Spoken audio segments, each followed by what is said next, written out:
Jumpa lagi dari Ibu TV. Ya, laptop yang kita akan review kali ini akan cocok banget buat kalian yang lagi nyari laptop gaming dengan discrete GPU AMD Radeon RX 6000M series.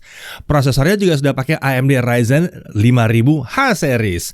RAM-nya 16GB dual channel, jadi langsung kenceng. Harganya masih di 14 juta rupiah. Ya, ini adalah HP Victus 15FB0011AX.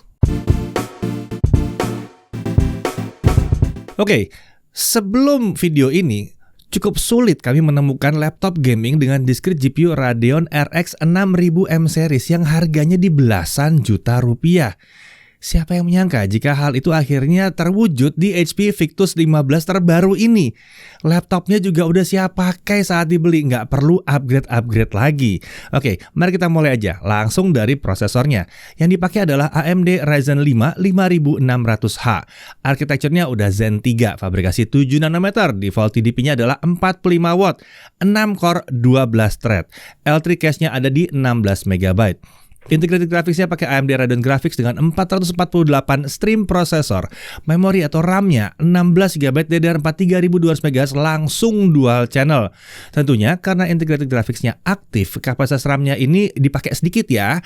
Jadi kepotong sekitar sisa 15,3 GB. Untuk storage dia pakai 512GB SSD M.2. Ini adalah SSD NVMe PCIe Gen 4x4 yang bekerja di mode PCIe Gen 3x4 karena prosesornya masih Ryzen 5000 series.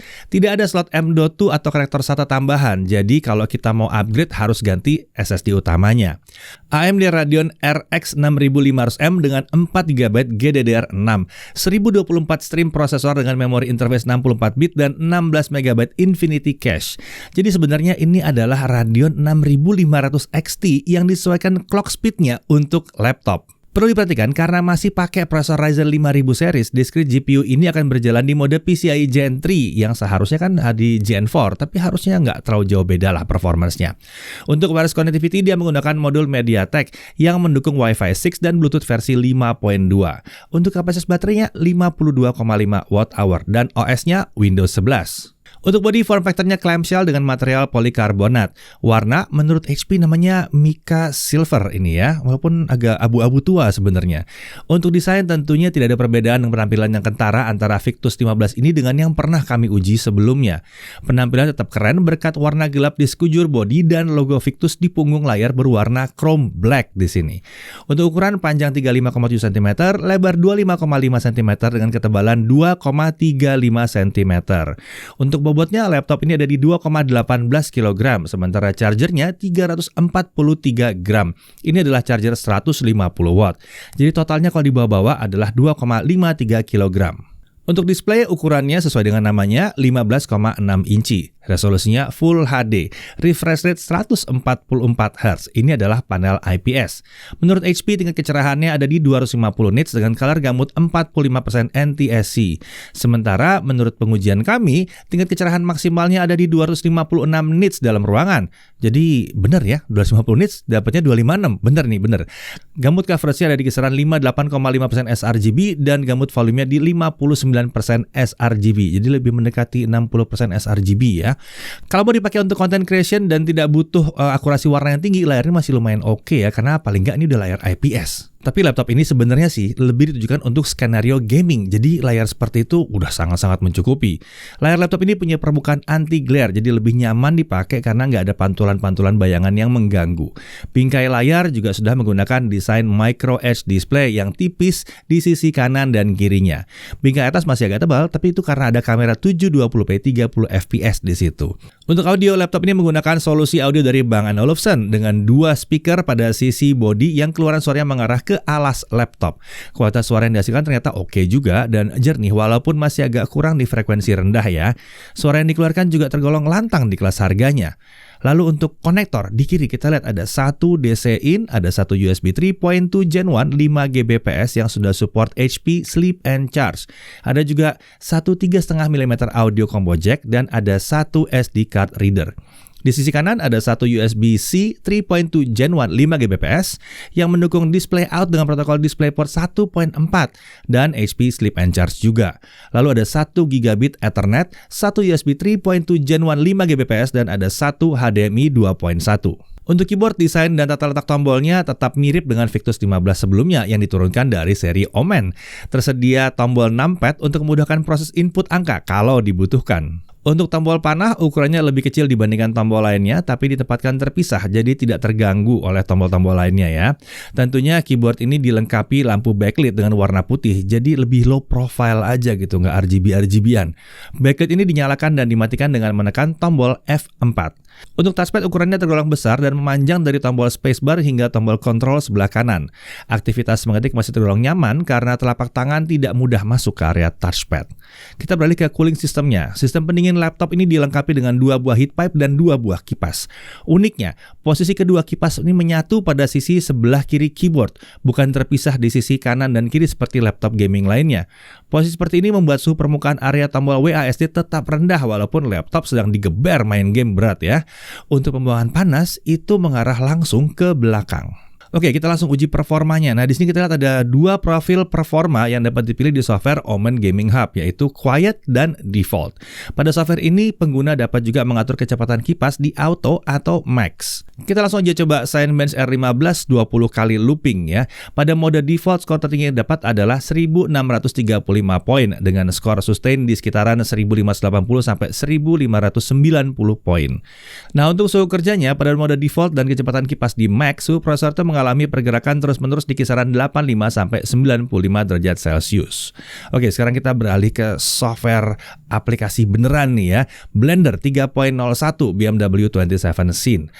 CPU rendering selesai dalam waktu 4 menit 16 detik. Sementara untuk GPU rendering dengan akselerasi HIP atau HIP selesai dalam waktu 1 menit 21 detik. Nah, suhu kerjanya pada saat GPU rendering tadi pada mode default dengan kecepatan kipas max, suhu prosesor perlahan naik dari 56 derajat Celcius hingga mencapai titik tertingginya di 66 derajat Celcius. Memang ada lompatan sedikit ya di tengah pengujian, tapi itu cuma sampai 79 derajat Celcius aja. Sementara untuk suhu discrete GPU-nya itu stabil di kisaran 53 sampai 55 derajat Celcius. Nah, sekarang kita beralih ke Premiere Pro CC 2022.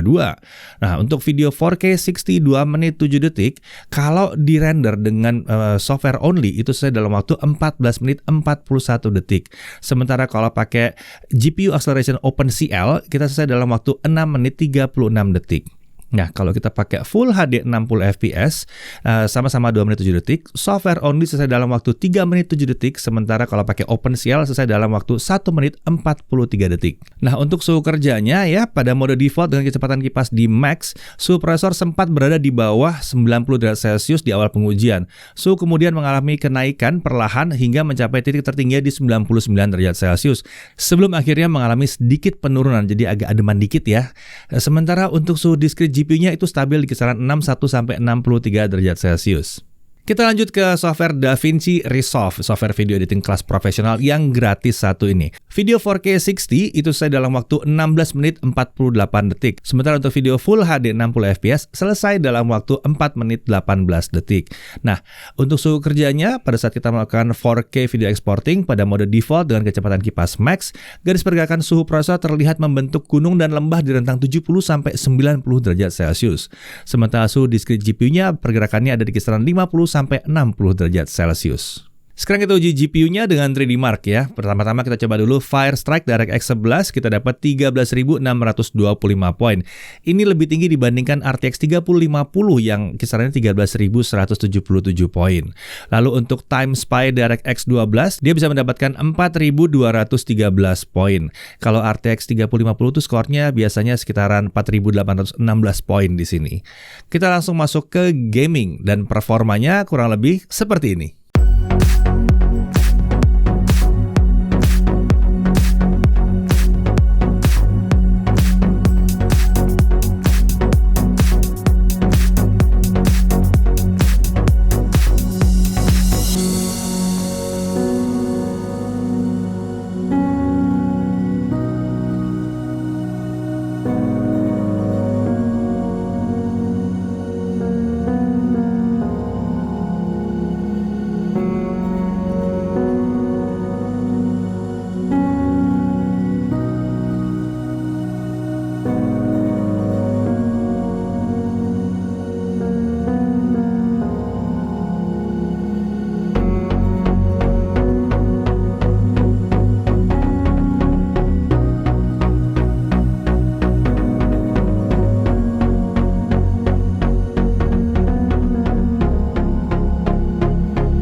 Nah, di Assassin's Creed Valhalla ini suhu kerjanya setelah 30 menit dimainkan pada mode default dengan kecepatan kipas di max, suhu prosesor terjaga aman di kisaran 65 sampai 66 derajat Celcius, walaupun sesekali ada lompatan di atas 70 derajat Celcius.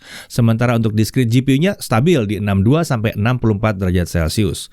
Untuk suhu permukaan bodi saat main 30 menit, untuk bagian keyboard area paling panas kami temukan di sekitar bagian tengah ke kanan. Titik tertinggi masih di bawah 40 derajat Celcius.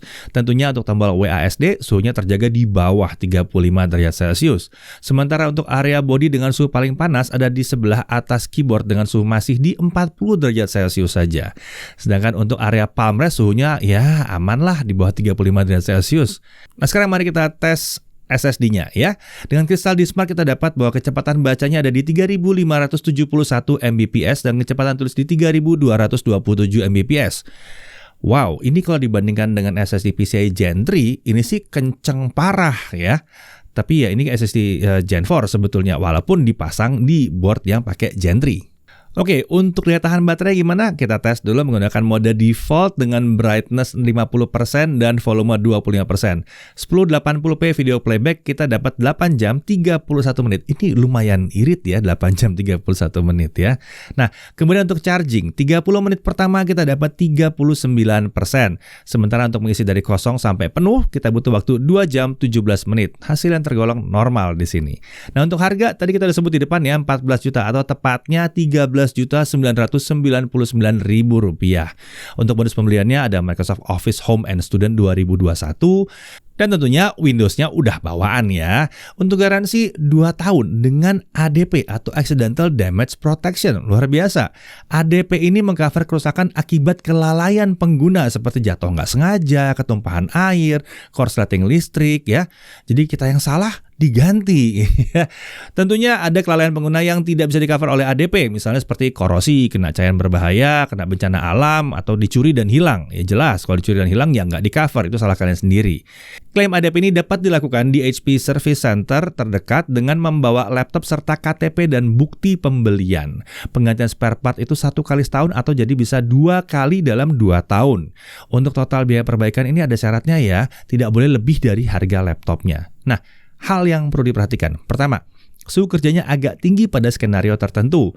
Lalu layarnya ini kurang cocok untuk content creation kalau kalian membutuhkan akurasi warna yang tinggi. Tapi kalau baru belajar-belajar sih nggak masalah sih harusnya ya. Kemudian, discrete GPU-nya tidak memiliki hardware encoder untuk video. Ini akan mempengaruhi waktu saat kita mengekspor video, terlebih kalau kita pakai videonya 4K. Proses editing sih nggak ada masalah ya, scratching itu nggak ada masalah, tetap lancar karena masih ada hardware decoder untuk video. Tentunya hal ini seharusnya tidak jadi masalah jika laptop difokuskan untuk sistem gaming atau mungkin ngedit video di 1080p. Dari sisi menariknya, penampilan keren dan kesan gamingnya sebetulnya justru minim di sini ya. Performa prosesornya tuh tinggi untuk tipenya. Gaming juga lancar di Full HD baik untuk game AAA maupun game kompetitif. Suhu permukaan bodinya nih aman banget. Lalu ada pengaturan kecepatan kipas. RAM-nya udah langsung 16 GB dual channel. Lalu SSD-nya ini tergolong kenceng ya. Baterainya pun cukup irit. Konektornya juga melimpah di sini. Wi-Fi udah Wi-Fi 6, Bluetooth udah versi 5.2. Dan yang penting tadi ada garansi kelalaian pengguna selama 2 tahun. Ya, pada akhirnya jika yang kalian incar adalah sebuah laptop gaming murah yang siap pakai dengan Ryzen dan Radeon di dalamnya, HP Victus 15 ini adalah salah satu pilihan yang cukup menarik dengan harga 14 juta rupiah. Saya Didi Irfan, Jagat Review TV.